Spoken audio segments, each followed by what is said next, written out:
Hello and welcome to Hall's Wine Guide. I don't know which platform you're watching on, and I'm just going to spend a little while introducing myself and introduce what we're doing as other platforms come live.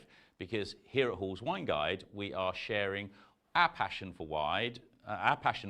We're sharing some tastings of various wines. This is what we're going to do.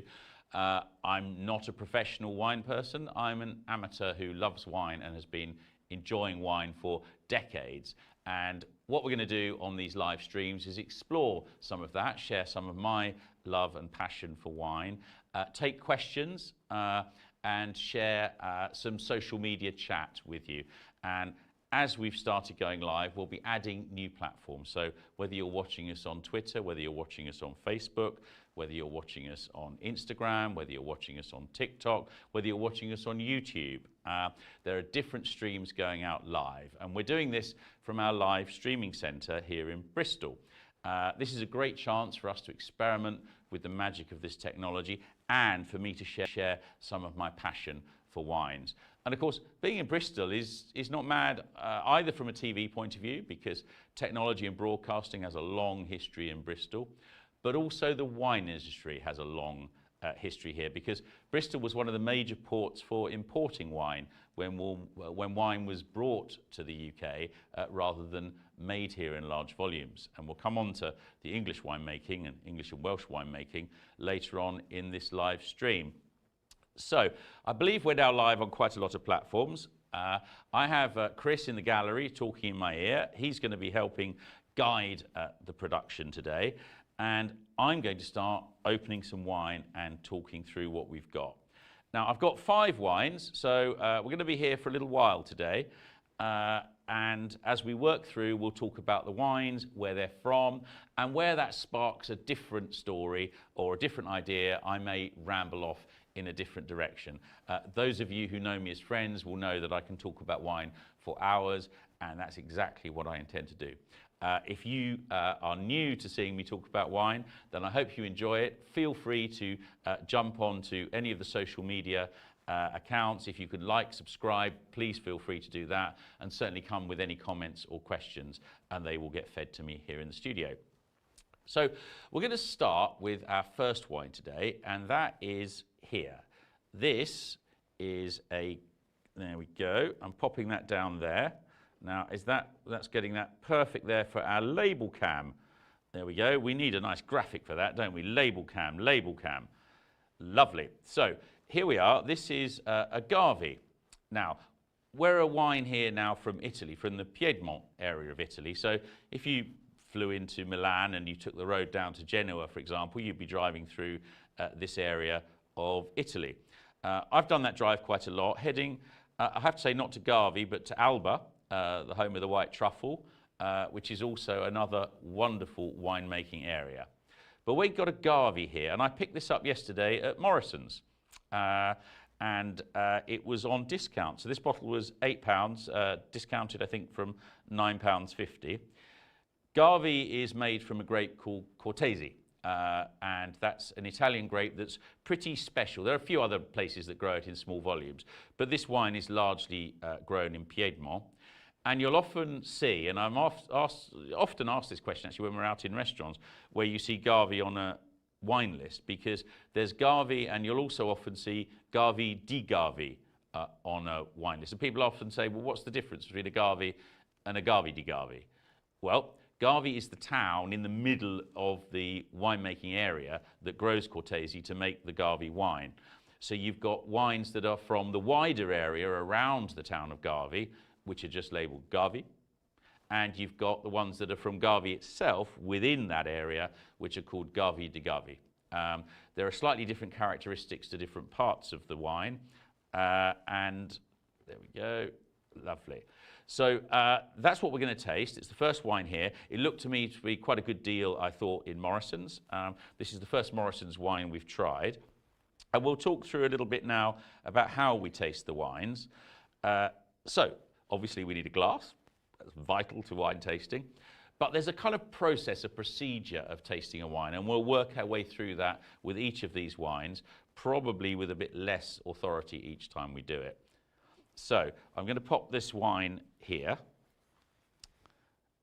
There we go. Now you should have that in a slightly wider shot now. Let's get that right for you. And you've got my reading glasses just there. Let me move those out of the way. As we start looking at the labels, I will need my reading glasses again. So I keep these close to me all the time. Got to have the reading glasses. I'm good with the stuff on the big screens, but the stuff close up, no, these eyes are too old now. So what are we going to do with the wine? Well, obviously the first thing we'll do is open it. And then we will pour some into a glass and have a look at it. So there's a series of stages as we're going to go through the tasting, and we'll do this with each of the wines. So we will open the wine, we will have a little bit in the glass, and then we will have a look at it. We'll be looking at the colour, we'll be looking how rich the wine looks, we'll be starting to get ourselves some clues about the type of wine that we've got in the glass. Then we'll get our nose right into the glass. You can see I've got some decent sized glasses here. These are bought in Sainsbury's. These aren't expensive crystal glasses. These are Sainsbury's wine glasses. So we will, I think they have the Habitat range in Sainsbury's. I think these are the ones I picked up last week. So we will have a look at the wine. We will then get our nose into the wine. And at that point, we will be able to start tasting the wine. So we will go through those stages of look, nose, how it smells, and then we will start to taste the wine. And that's how we'll start to get an idea of whether or not we like this wine and what sort of qualities we have for it. So here it is. I'm going to open this now. Ooh, listen to the cork. So people say, is a better wine, does a better wine have a cork? And I think that's a really interesting question now, because of course, you know, we see wines that have corks and wines that don't. And actually these metal caps are incredibly reliable. So these caps mean that you don't get air in the wine, and that's what we're trying to avoid. What we're trying to avoid is it getting oxygenated, turning into vinegar. That's, you know, incredibly important. Now, corks are not as reliable as you would like them to be. So once you've got a cork in there, you have, particularly if you leave a bottle upright, the ability for the cork to dry out and for air to get into the wine and spoil it. These metal caps don't do that. So it's easy to feel snobbish because a lot of very expensive wines have corks in them, but the reality is that this is an extremely good seal for a wine. Also, particularly if you're not going to drink the whole bottle at one go, having one of these is quite a reliable way of closing the bottle back up and popping it in the fridge. So there's the cap. We don't need to smell that though, like a cork in a posh restaurant, because it's a metal wine cap. Now, here we are. Let's have a little look at this. And when you look at a wine and it's just one wine, it's fine really, and often in a restaurant you might have a white tablecloth to go against. Here I've got some white paper though on the table here. If we go to a wide, you'll be able to see the shot that I've got here. In the corner of the desk here, I have some white paper. Now, if you're tasting wine at home, you might want to take a piece of white paper from the printer, hold the wine up against it, because once you can look through the wine to the white paper, you can see the shot there, you can start to get a much clearer idea of the colour. And once you've got several wines, that means that you're in a much stronger position to compare one wine with another. Now, if you're only tasting one wine, then it's obviously not so important because you're not trying to do a comparison. But also, a lot of restaurants, of course, have white tablecloths. So again, if you just pop it down beneath you, so you're looking down, and put the tablecloth behind it, you can see the colour. And that will start to tell you how rich, how intense, how ripe that wine is. Now, in this case, we've got quite a nice light colour. It's very difficult for me to do particularly accurate colours here, because although you can see the virtual set around me, for me, I'm in a green room. But nonetheless, I think there is a green note to this colour. And now I'm going to start getting my nose into this wine and finding out what this Garvey has to say for itself. This is a very fresh wine. This is delicious. Just the nose. I've got some of the richer fruits here. I've got some quite distinct pear notes actually coming through to me on this. It's interesting, you know, when you're tasting wines, you know, or you're reading tasting notes on wines, you'll see lots of different fruit described, and unless you're used to smelling lots of fruit, those are slightly difficult sometimes to understand or compare.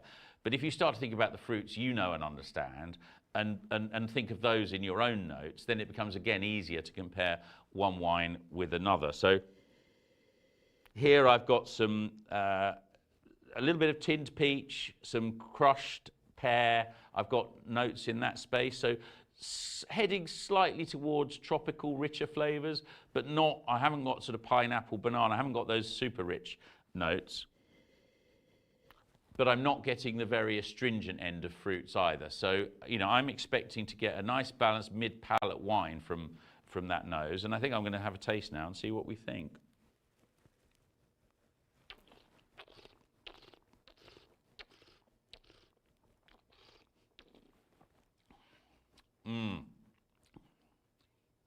Now, you probably heard me slurping a bit there while I had the wine in my mouth. What I'm trying to do when I'm tasting a wine is to get some air in there, and it's the air mixed with the wine that helps to bring all those flavors out so that you get to taste the wine. One of the interesting things about this grape is that it is unusually balanced with both acid and fruit. It's a grape that is quite distinctive to this area in its ability to ripen. This, for me, is a nice round polished wine. It's got, we often talk about a finish on a wine. So how long does that flavor last? Some wines are kind of a snap and they're gone. This wine isn't. This wine has got a nice length. I can still taste that wine now, actually. So that's working extremely nicely. I think this at £8.50, was £8, was not a bad price. Is it an outstanding example of agave? Might be a little on the acidic side, but that nice fresh acid from an Italian wine is quite appealing. It might not be a pure drinking wine. This might be something that would sit really nicely alongside some seafood, perhaps. I can see myself enjoying this hugely with a prawns in a rich sauce of some sort. This has got enough going on there to cut right through that. Maybe some prawns in a pasta. Yeah, you know, something of on those lines would be absolutely sensational with this wine. So just, So that's lovely. Thanks very much if you're joining us on any of the platforms. Feel free to comment. We'll get those comments. And hopefully we'll be able to answer any questions. Thank you for watching. Feel free to like, subscribe, and comment. We're going live now on, I think, nearly 20 platforms. I'd like to say hi to Kieran Ben. Thank you, Kieran. I think you're watching on Instagram. That's good to know. Feel free to tell your friends to come and join us as we start going on to our next wine. So enjoy the social media platforms. But you'll have a tough time enjoying them as much as I'm going to enjoy this one, the next wine. So this wine, let me pop that here. I'll move that out of the way. I'm going to our famous label cam. Here we are. Let me know when we've got that. Here we go. Here we go. Come on. And there we are. There's label cam. Perfect. So this is another wine from Morrisons, from my trip yesterday to Morrisons in Banbury. It's another one of what they describe as the best range. So I think there's the label just there. Yeah. So this is a wine, obviously, that they're proud of. It was also on a little bit of a discount when I picked it up. And it's Chenin Blanc. And I thought, well, that'd be interesting because we can have a little chat about Chenin Blanc, because that introduces a mix of an old world grape with a new world story. So that's what we're going to have a little chat about now. So Chenin Blanc is a grape from France. It's a traditional grape from the Loire Valley. Not particularly fine or famous grape in France. It makes some sparkling wines. It makes Vouvray, for example. It makes some interesting wines. Hi to Jamie. See you're watching on Hall's Wine Guide on Facebook. That's great. Shout out. I think you've got Shelley watching with you. Hi, Shelley. So here we are. We've got our Chenin Blanc. So Chenin Blanc, the grape from the Loire Valley in France. But many years ago, it was taken to South Africa. And this grape, which is an okay grape and was used as a bit of a blending grape in quite a lot of places, turned out in the terroir of South Africa to be an outstanding grape, and it became the dominant white grape variety in South Africa. And this is a South African Chenin Blanc. So whilst it's a very flexible grape, as a grape that's grown as a pure varietal on its own with strong characteristics, that's a relatively modern development, actually, even in some of the French appellations that use it. But here in, so Josh Rom's just messaged to ask if the Chenin Blanc is sour. So I'll be back with you, Joshua, to let you know, because as you can probably see, if we go back to label cam, I haven't opened it yet. Here we go, there we go, look. Haven't opened it yet, but as soon as we do, I'll be right back with you on that. Here we go. So I'm just going to pop that over ready here for opening. So we're going to put the Chenin Blanc here. There you go. And now let's move this glass, because this glass has the Gavi in it, and we'll be getting a new glass now for the Chenin Blanc. So we were talking a bit about Chenin. So it's the dominant white grape of South Africa. It makes some outstanding wines. I think it's a delicious grape, and it's a really interesting example of how grapes traveled, and they started traveling a long time ago. If we go back to prehistory, of course, the Romans took grapes around, but the Romans had brought the grapes from Turkey, or perhaps even further east into Georgia and areas like that. So the grape moved, the grape varieties moved, but once they found their home in Europe, they started breeding grapes, getting new varieties of grapes, and that started to get grapes which were really well adapted to the particular areas in which they grew. And over 1,000, 2,000 years, we started getting grapes which are unique to Slovenia, to Hungary, to France, to Spain, to Italy, to Malta. Everywhere starts having its own varieties, because lots of those varieties of grapes are actually related to each other. And it's only recently, as we've started having DNA testing and gene understanding, that people have been able to go back and say, it turns out this grape is related to that one, or this grape is related to that one. So actually grapes have family trees as well. And that's particularly relevant in the case of Chenin Blanc. So here we have a grape that has traveled from France to South Africa and found a new home for itself. You can say the same, for example, with Malbec, the red wine grape, which is now the dominant red grape and the characteristic red grape of Argentina, for example. So quite often, these varieties which started in a European homeland have now found new places to be made. And as new world winemaking styles, and we might talk a bit about how wine's made in a moment in respect to this, but as those new world styles of winemaking have emerged, some of these grapes that were thought of as quite pedestrian filler varieties originally in Europe have actually become hugely successful grapes with characteristics all of their own. And of course, now going full circle from that, French winemakers, particularly in the south, have now started adopting, or have started over the last 15, 20 years, adopting quite a lot of those new world styles, both of winemaking and of grapes. So you've seen some grapes like this that have traveled from the Loire Valley in France, that have become the predominant white grape in South Africa, now seeing Chenin Blancs made in France that are made in the same style and with the same style of winemaking. And let's just maybe talk about what that is for a second, because wines originally, before refrigeration, before temperature and climate control, wines were all made at the ambient temperature. And of course that can be hugely variable, just like we've had this spring. 1 minute it's summer, 1 minute it's not. It changes. Now, once you go into trying to make your wine ferment, it's hugely significant, because if it gets too hot, it will ferment much harder and much faster, get a much higher level of alcohol, and it will lose quite a lot of sophisticated flavors. So back before the 1970s, wines from hotter countries, South Africa and Australia being good examples, had wine that had become, that the fermentation was often too intense, the alcohol level was too high, and the flavors were not particularly attractive. But technology that was largely invented by the Mondavis in California, but lots of other people contributed to it too, started different types of controlling the temperature of the fermentation. So once you started to have a huge steel vessel, for example, to ferment your wine in, so we're talking, vast tanks, 2-3 times the height of this studio, towers of steel, that those steel towers are double jacketed, and you can run water around the side of the jacket. So that means you can very precisely control the temperature of the fermentation. And that means even in warmer climates, you can make a style of wine which is much better managed and much more consistent from year to year.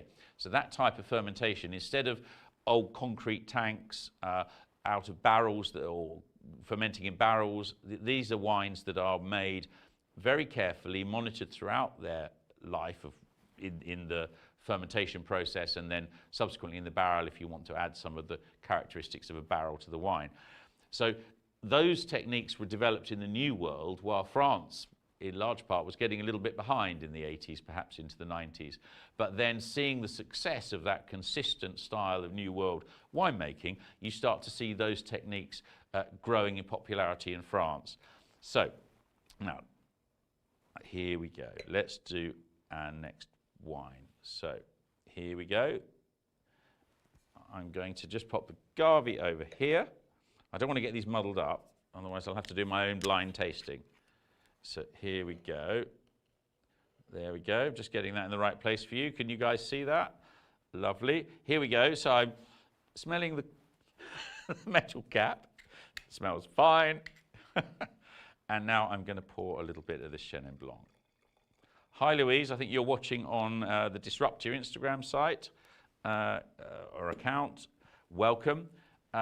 She asked, do I prefer Italian or English? I think it depends what you're talking about, Louise. We'll come back to that. So let's have a little look at the colour.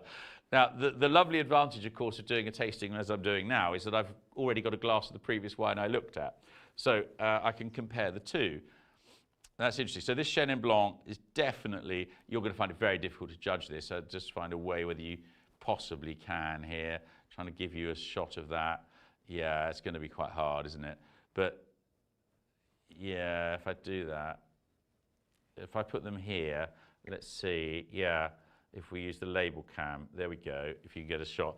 So this wine here is the Gavi. I'm not sure if you can see, but it is a little bit paler than the Chenin Blanc. So I'm immediately expecting, my brain is already saying to me, I'm expecting this to be a little bit richer, a little bit more rounded, perhaps a little more qualities of some aging in it.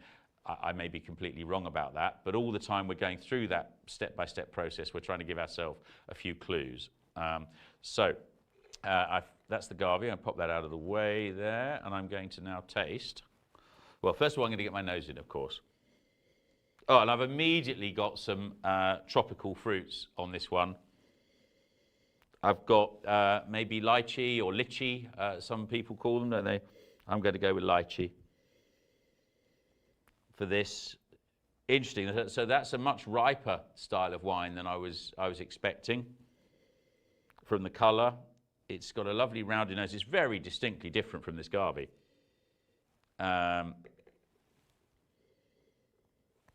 Yeah, perhaps a bit of melon maybe there.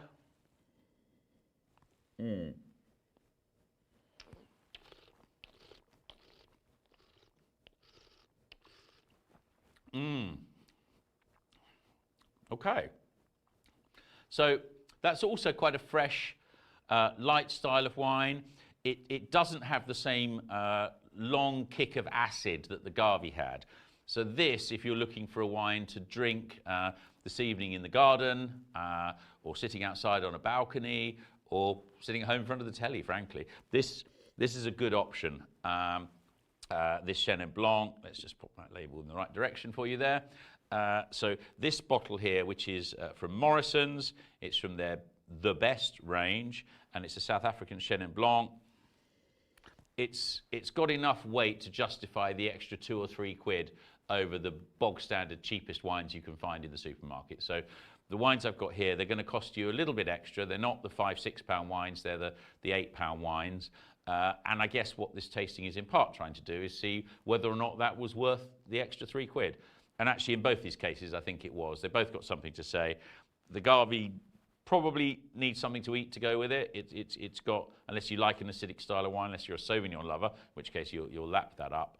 But if you tend towards a rounder style of wine, then this Chenin is probably the one for you. And I can see myself now sitting in the garden drinking this. I'll take the bottle home with me after this.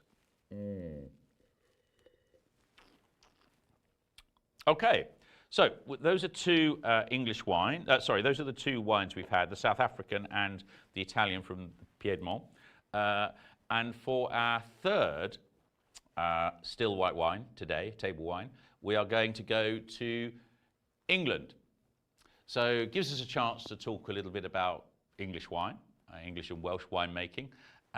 It's exciting, it's dynamic, and we're going to move ourselves into talking now about English wine. We've got a still wine, and then we've got a couple of sparkling wines. So we've got lots of stuff to talk about with English wine. If you've got any questions about English wine, please like, subscribe, comment, and I'll try and answer your questions. Although, as we said, if you've joined the streams more recently, I'm just an enthusiastic amateur. I'm not a professional wine person. I'm a TV guy who likes to talk about wine. And what I'm doing here is sharing some of my passion and enthusiasm for wine with you, and we're doing it now on, I think, 20 different social media streams, accounts.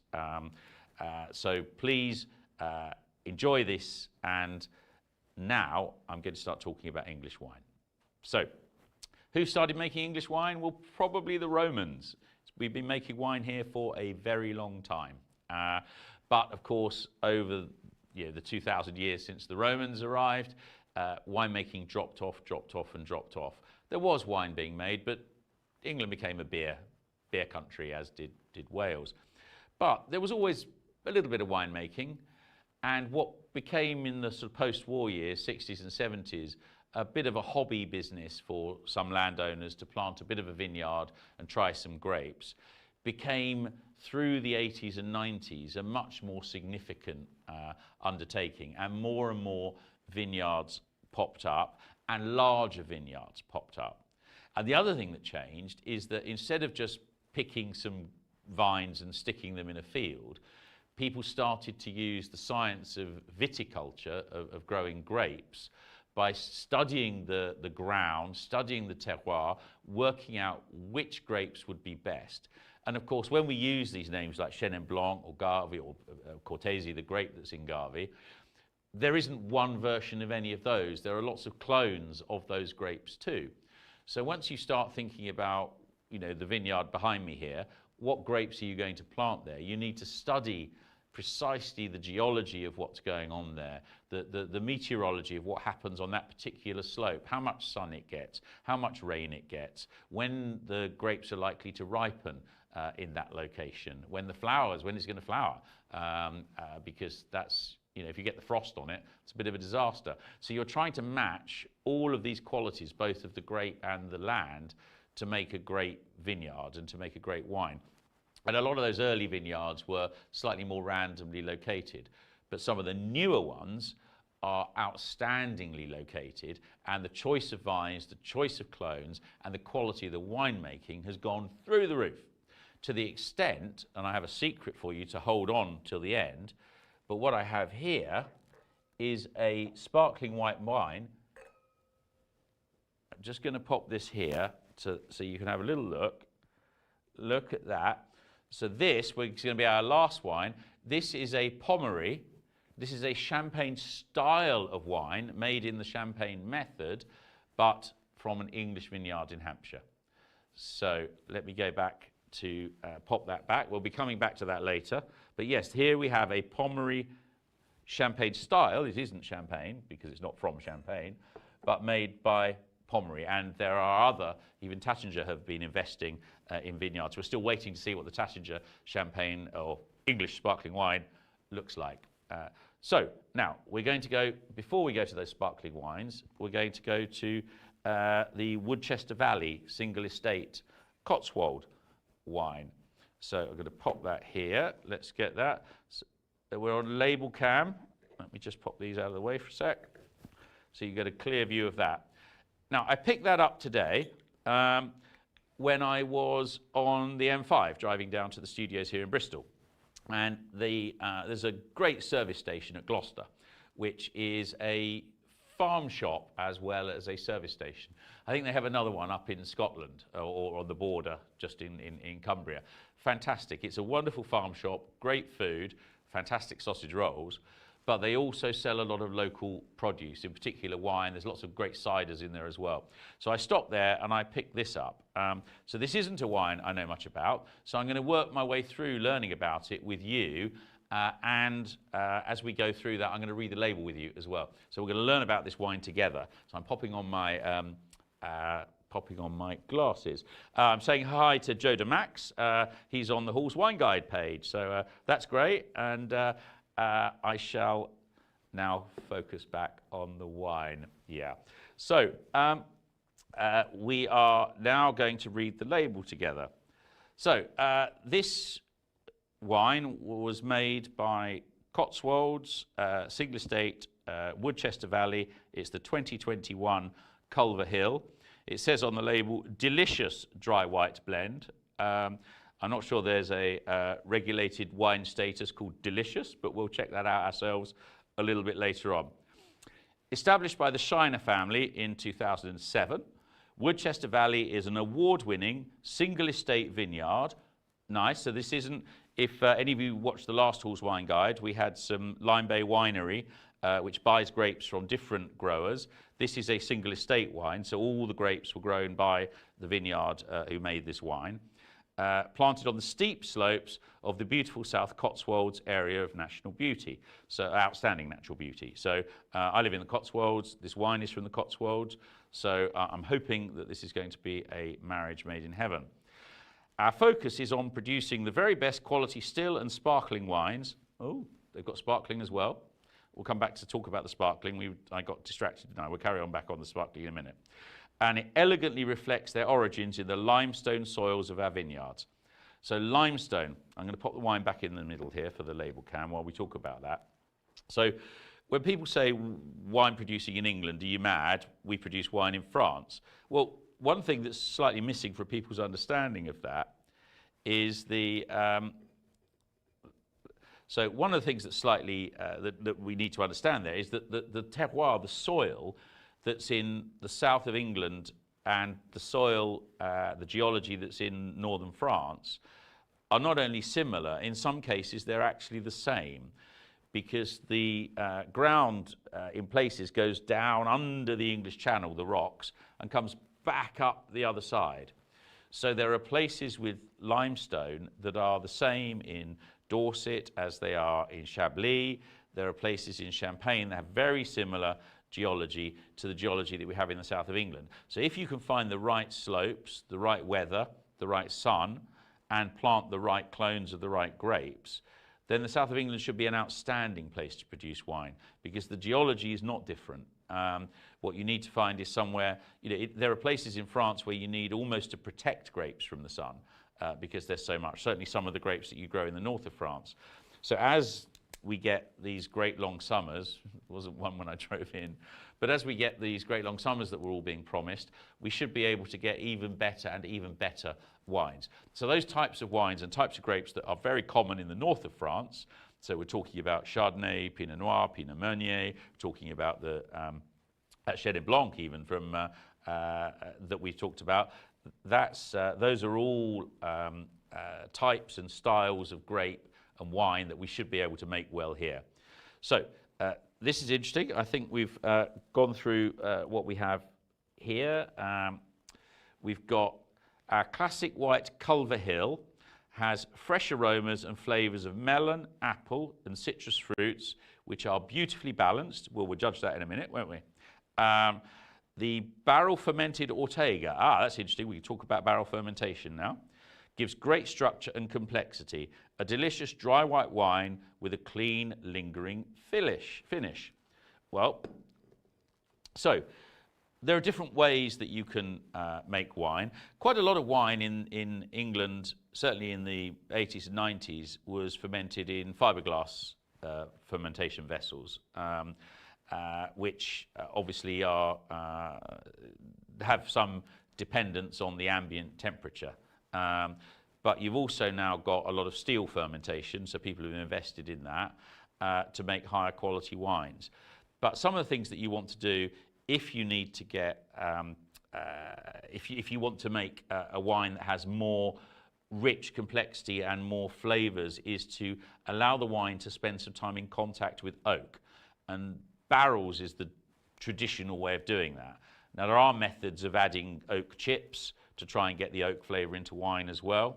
But the traditional method would be to take a proportion of your wine,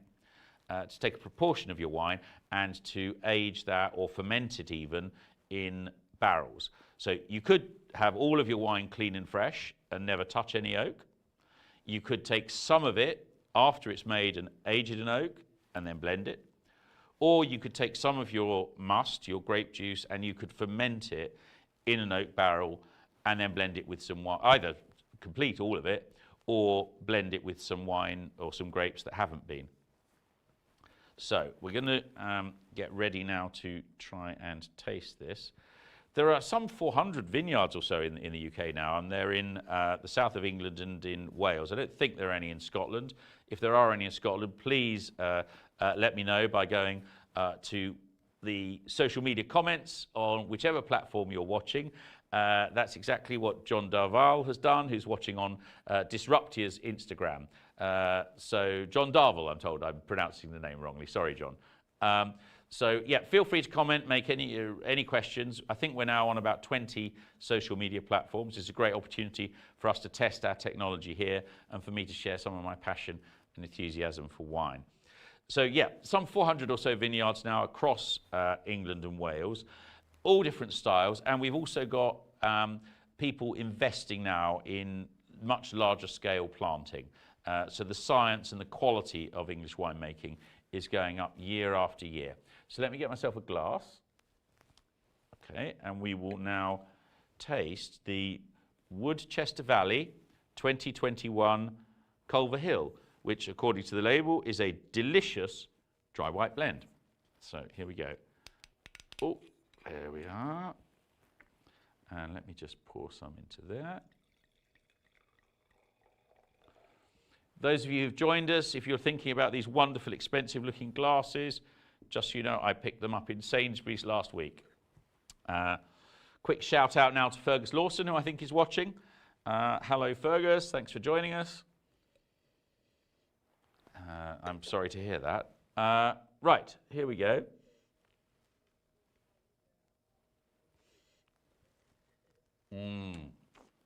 So, let's go through the process of tasting this Woodchester Valley 2021 Culver Hill. So, English wines have been made with some lesser known grapes over the years. Ortega is one of them, Müller-Thurgau is another, Sauvignon Blanc is another. So taking a blend of grapes, and I think there's a blend in here, although the Ortega is presumably a significant part of it. This is a wine which has a decent acidity. It's a wine that has, I can't do that with my reading glasses on. Yeah, so let's look at the colour. We haven't looked at the colour. So you should have shouted that out. Someone should be saying that in comments. Ed, you said the first thing we do is look at the wine, and I've dived straight in here. So here we go. Let me just move that out of the way. We can start to compare this with the colours of the other wines. And I have to say all three are on the lighter end of the scale. So we've had the Gavi, we've had the Chenin Blanc, and now we're on the Woodchester Valley, which is the English wine. It's got a much sharper nose, maybe even gooseberries. There's some very green fruits here, green gages perhaps. I love it when people say green gages. Who's ever eaten a green gage? But it's a small green plum. It's got that kind of fresh stone fruit, small stone fruit acidity, which is lovely. There we go. So let me just... So it's a lighter style of wine, I can see that. And I've got those much fresher, greener fruit flavours on the nose. So let's...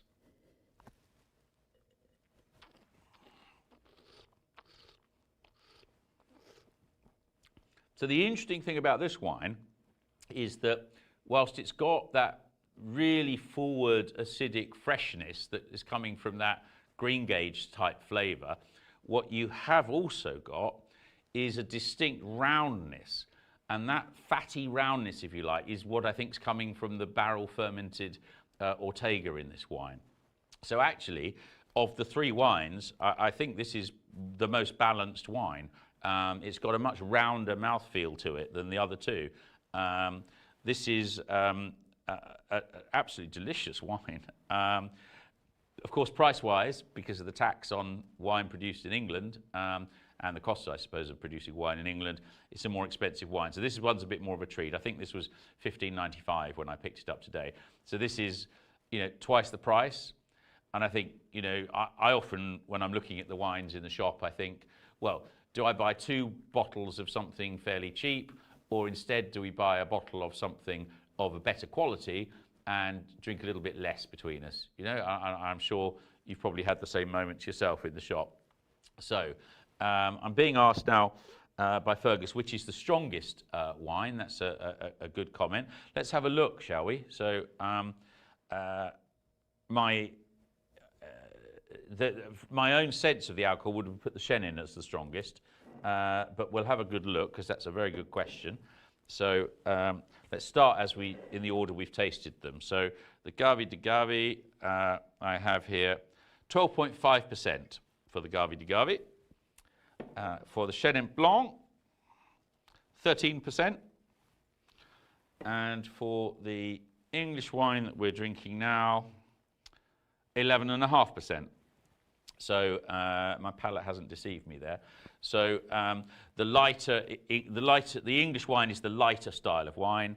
The Gavi de Gavi was the more acidic of the wines. The Chenin Blanc was a reasonably rounded wine. Would have been a better choice to go with food, but it is the higher alcohol wine of the three. So this English wine is a lower alcohol, but it is quite delicious. So those are the 3 still wines. If you have any questions, please pop them in the comments. Anything else you'd like to say or add, please feel free to do so. Please like and subscribe. This is a chance for us to test all of our technology here in our live streaming studios in Bristol. If you have a product or service you'd like to talk about in a studio like this, to talk to all of your people, get in touch with us, because we don't just talk about wine here. We can set you up and you can talk about whatever it is that you are passionate about as well. So thanks for sticking with me, because we're now going to move on to the exciting part of the day, which is the sparkling wines. So I'm just going to move this away over here. So this is all going back over here. Just bear with me going in and out of shot while I do this. I'm going to put those here. Yeah, let's get everything. We're having a bit of a reset, so if you just hold on while we do the reset. That I'm going to do first, that I'm going to do second. So I'm having a little reset there, that glass there. I'm going to move ready. I'm going to have those glasses ready here. I'm sure if this was a proper television program, we'd have a whole cast of people helping me sort all this out, but I'm going to do it all myself for you at home watching on your social media streaming accounts. So now here we are. Let's move on to the first of our sparkling wines. I'm going to put that here. Good go label can, please. There we go. Let me just get that nice and center for you there. There you are. So we're going to have a little talk about sparkling wine, shall we? So England, the south of the United Kingdom, is increasingly producing some outstanding sparkling wines. The terroirs we talked about a little bit earlier is very similar. So you've got limestone, you've got chalk, you've got very similar terroir as you have in the north of France, in Champagne. But you also have nice rolling hills with nice south-facing slopes that can help to get the grapes to ripen. So you've had the unusual development of the big French champagne houses starting to invest in growing grapes and winemaking in the south of England. And the last wine we're going to have is an example of that. But also, I think just before, a couple of years before COVID, the Taittinger Champagne House invested famously in some big vineyards which are growing, but I think have yet to produce at least a publicly released wine. But we're going to start to see more and more, and with Nye Timber and others, we've got award-winning champagne-style wines, and most British supermarkets have got examples of those now. This is from the Three Choirs vineyard, and it's a classic cuvée. It's a sparkling wine, it's an English sparkling wine. Let's have a look, as we like to do here on Hall's Wine Guide. Let's have a look at the label. There'll be lots of clues for us here. This is from Gloucestershire, Three Choirs. Of course, the Three Choirs are the three cathedrals there. So you have Gloucester, Hereford, and what's the other one? Three. Which have I missed out? There's Gloucester, Hereford. Someone tell me in the comments. I've missed out one of them. But there's three choirs from those three cathedrals. And this vineyard is one of the older vineyards, one of the more established vineyards in the UK. It was established in 1973. And so there's some decent, mature, both vines and winemaking experience and skill here. Not a great deal of information here. I think their website probably has a lot more. But what we can tell, in any case from the bottle, is that this was made using the traditional method. Now, the traditional method, it now says in the bottle, because saying the champagne method or méthode champenoise is not something that other countries and other winemaking areas can say now. So you used to see people describe a wine as being made in the champagne method or by the champagne method. They won't say, they'll just say the traditional method now. But that's what it means. And what that means is that this wine has effectively been made twice. It was made once as a still wine, and then it was made as a sparkling wine. So let's explain what happened. So in the same way that the three still wines that we had, that we've already tasted, were made, somebody took the grapes and made a white wine. So the grapes they will have used will be a mixture of three. There are only three grapes used in Champagne. Chardonnay, which is white, Pinot Noir and Pinot Meunier, which you might think are red. But actually, if you peel the skin off a red grape, you'll find that the middle is not red. All the colour comes from the skins.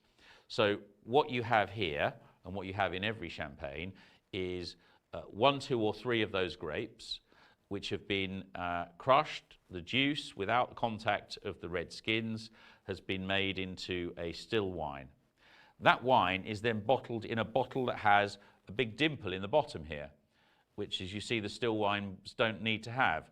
You've got that there? Here we go. Let's have a look at that. The big dimple in the bottom that you'll be used to from a champagne or sparkling wine bottle.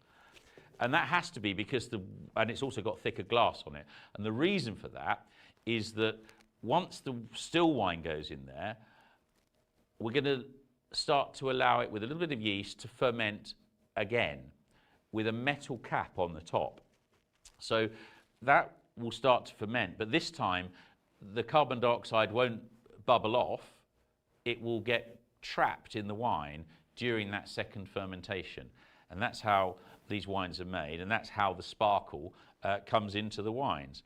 Now, of course, once you've started doing that, you have a problem. Two problems, really. One, there's no cork in it, because it's got a metal cap on the top. And number two, all the gunk from that second fermentation is still in the bottle. And no one wants to pour a glass of champagne and have all the fermentation gunk come out, the lees it's called. So what you need to do with the traditional champagne method is gradually over time turn these champagne bottles upside down. And this is going to make this fun when I open it in a minute. But so as you turn it down, all of the little gunk from the fermentation comes down into the neck of the bottle.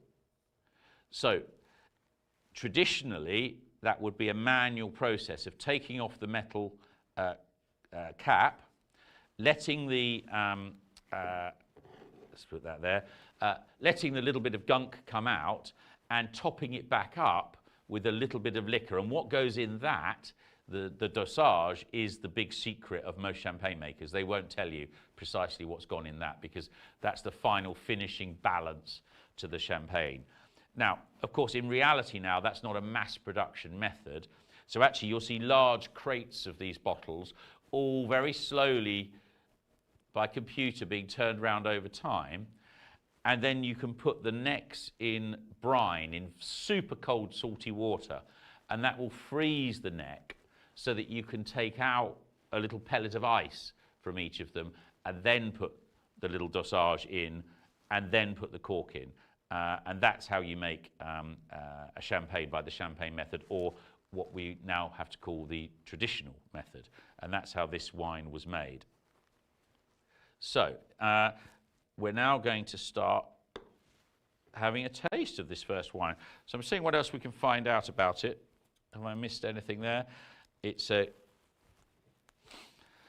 classic cuvée, so I'm assuming it's the 3 grapes. And it's from 3 Quires in Gloucestershire.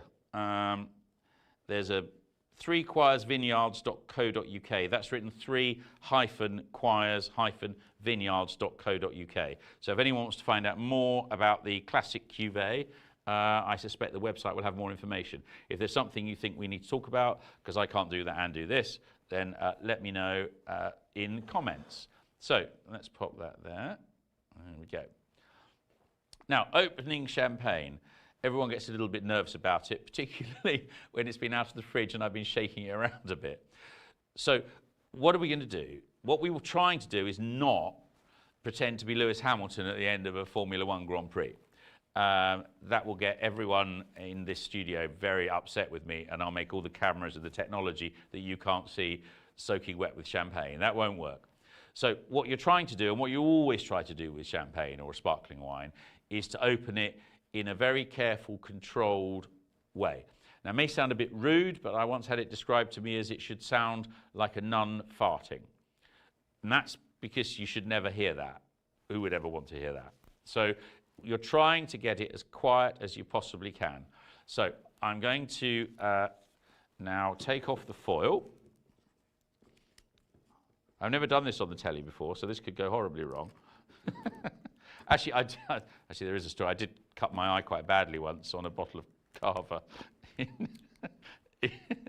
Yeah, I was on a balcony showing off with it, and I wasn't really looking, and I was opening it like this and looking across the street, and the thing came up and caught the top of my eye, and I had blood pouring out of me years ago in Barcelona. Anyway, so we try not to do that. So here we go. So I've got the cap here. Yeah. So now, if we take this, I'm going to very gently twist this. Here we go. So I'm gently going to twist that. Here we go. Now I'm holding that in because I want that to stay and go quite as gentle. You ready to hear the nun fart? Oh, there she went. Great. Oh, here we go. So there's, I've got a little towel hidden down here for just this eventuality. So let me just sort that out. I'm going to pop that there, label cam. Let me get, I've lost my emergency towel, crew. Thank you very much. So there we go. So here we are. So despite the fact that it spent nearly an hour sitting in the warm here and it's been shaken and moved around by me, I think we didn't make too bad a job of that. Getting a little bit of champagne all over the place isn't really the end of the world anyway, is it? So here we are. We've got our 3 Quires Classic Cuvée. Thank you very much. Let me just dab that up. Here we go. Perfect. Pop that away down there. Right, so let's have a little look at this now, shall we? It's beautiful colour, lots of, obviously lots of sparkle. You can see lots of bubbles in that.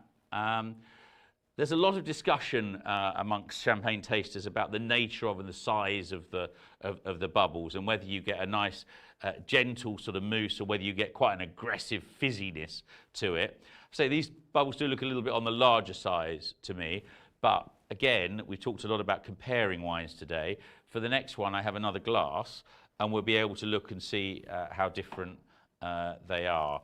Because clearly one thing that will have an impact on the way they look is the nature of the glass itself and the relationship between the wine and the glass. So I'm looking at that. It's still got plenty of fizz coming out of it. And there we go. See that? I'll leave that there for a little bit so you can have a little good look at that. So can you see those? They're being picked up there by the lights in the studio beautifully, aren't they? You can see that. I mean, this is English wine from Gloucestershire, and if I passed you that glass, you would think you were drinking champagne, wouldn't you? So this is a classically made sparkling wine, and you're seeing more and more of these wines from England, and in some wine tasting competitions, they are beating some of the French champagnes. So this is, these aren't second-class wines by any stretch of the imagination now. So I look at the colour, it's a light style, but it's got a lovely golden, here we go. So here we go, let me see that. Can you see that? There we go. Trying to find a nice place for you to get a bit of a view of that. That's it there. How about that? You can see that. So I've got a lovely golden colour here. And on the nose, am I getting... So the different sparkling wines that people buy, the Prosecco, the Cava, as well as Champagne, as well as English sparkling wines, they all have quite distinct...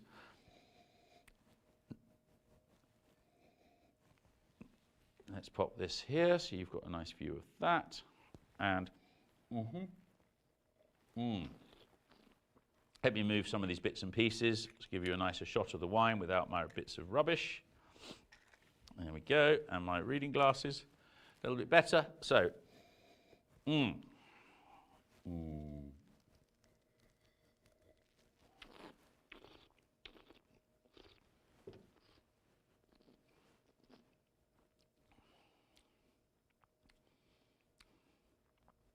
I'd be hard pressed to say that that wasn't champagne, you know.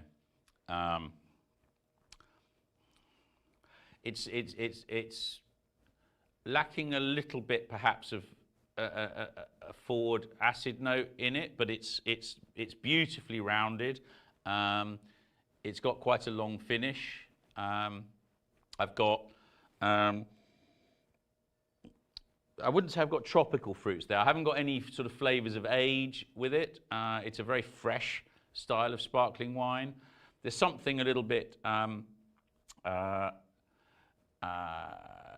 Germanic maybe in the wine, in the grape taste there. I'm not quite sure what's in there, but it's not.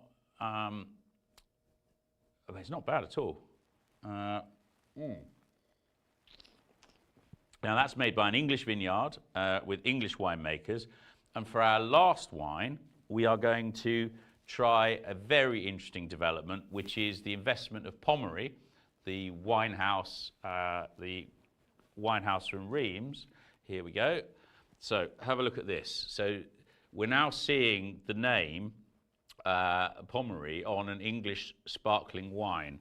There we go. Let's pop that on the label cam so you can have a good look. There we go. Is that it? There we go. Look at that. That there. Was it? Got that nice? Perfect.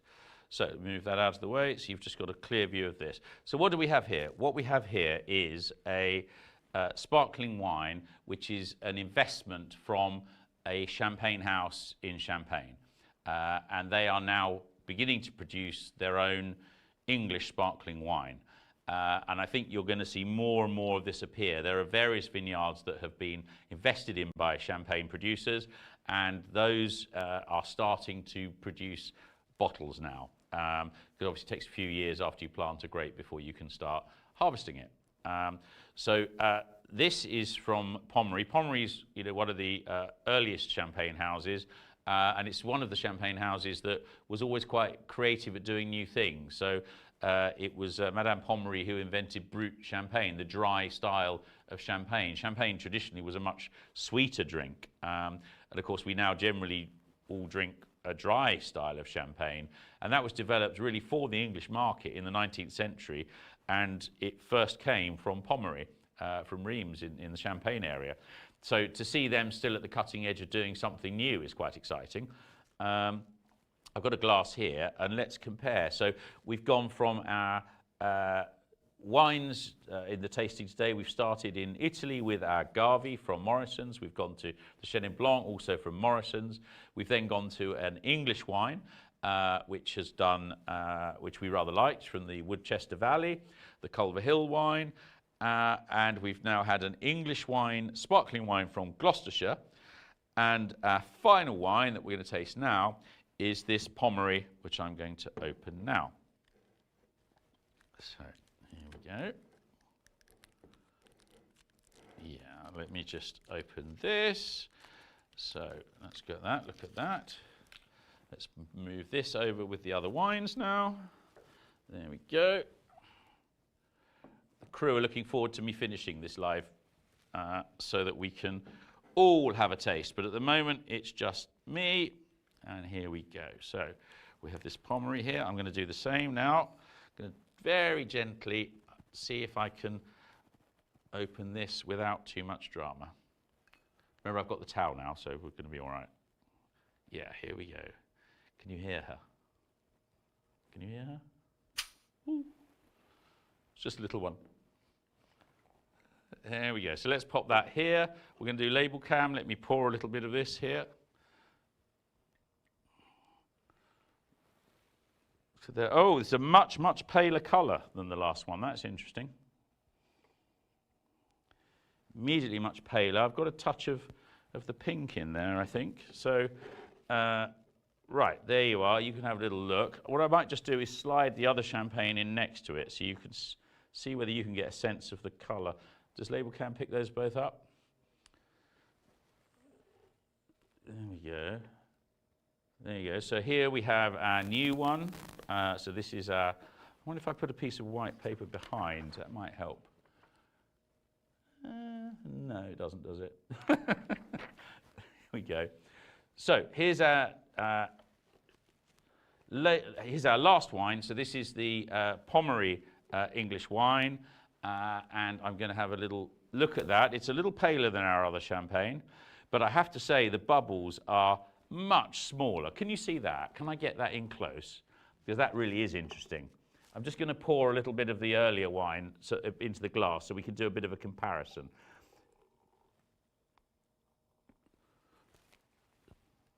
Okay, so let me just move that here. Let's do in right. There we go. Let's get this right center.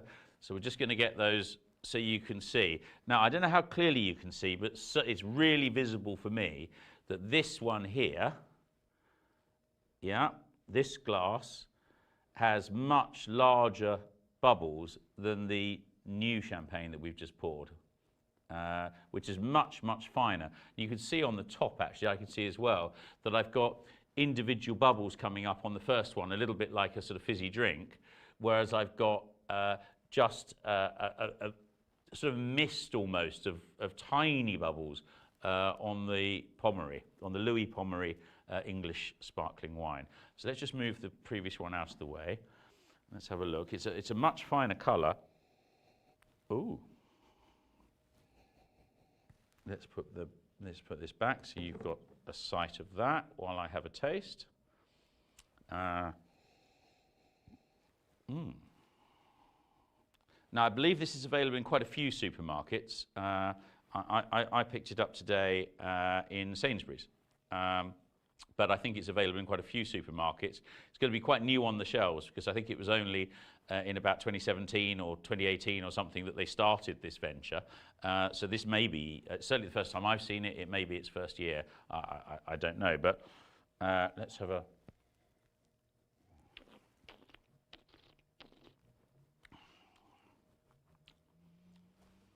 Okay, so it's not got the depth that I'd be looking for in a Pommery champagne. It's not got that at any age there, but you can tell it's heading in the right direction. If you prefer a lighter style of champagne, if you prefer a lighter sparkling wine, a summer garden sparkling wine, a party wine, then this is probably pretty good for you.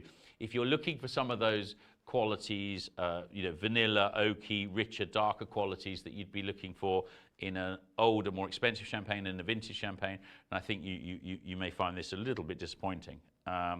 In terms of richness of flavour, in terms of a rounded mouthfeel, then the Three Choirs Classic Cuvée certainly wins, I think, over this. But I think this might be even their first year in the bottle. Presumably over the next 5 years, 10 years, as those vines age, we'll get a slightly richer style of wine. But